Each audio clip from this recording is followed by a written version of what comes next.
Alright, so let's begin with a little background information on the two. The big issue with both compromises is slavery. In the Missouri Compromise, in short, admitted Missouri as a slave state. And Maine as a free state.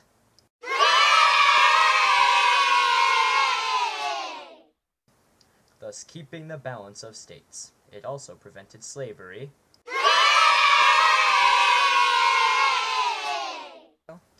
Above the 36 degrees 30 minutes latitude, establishing the boundary of the North and the South.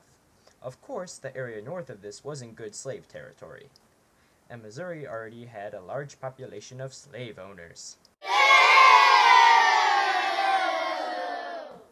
So the compromise just established what already was.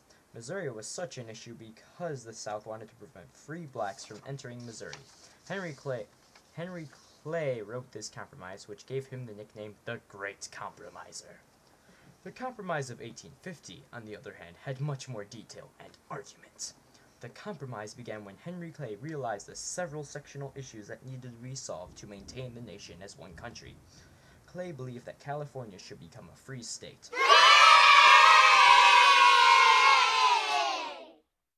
The Southwest Territory should be added without mention of slavery, so they could make their own decision later.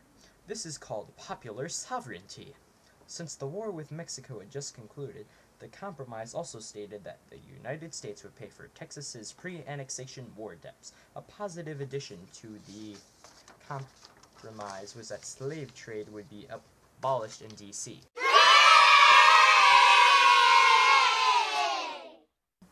However, one could still own slaves there. Finally, the compromise created stricter fugitive slave laws. The most different thing about this compromise was that the issues were voted on individually. So since the people who supported specific issues outnumbered those who opposed them, the compromise passed. Clay did not play as large of a role with this compromise as he did the Missouri one because of his failing health. So he teamed up with Stephen Douglas, a Democrat, to push the issue. Who would have thought it a Democrat and a Whig working together? Now, for the similarities. First, slavery. Slavery, slavery, slavery.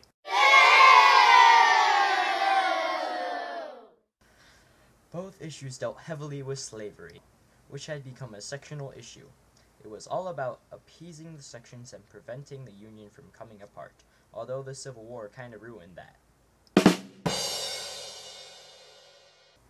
Both were written by Henry Clay, although he was a lot younger for the Missouri Compromise.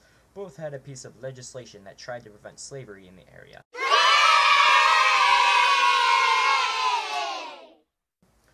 The Tallmadge Amendment with Missouri, Wilmot Proviso with 1850, and both pieces failed. Now the differences. The Compromise of 1850, unlike the Missouri Compromise, voted on each issue individually, but if they didn't do this, it probably would have taken a lot longer to pass, or not passed at all. Also, only major politicians, like John Calhoun and Daniel Webster, really participated in the Compromise of 1850, unlike Missouri.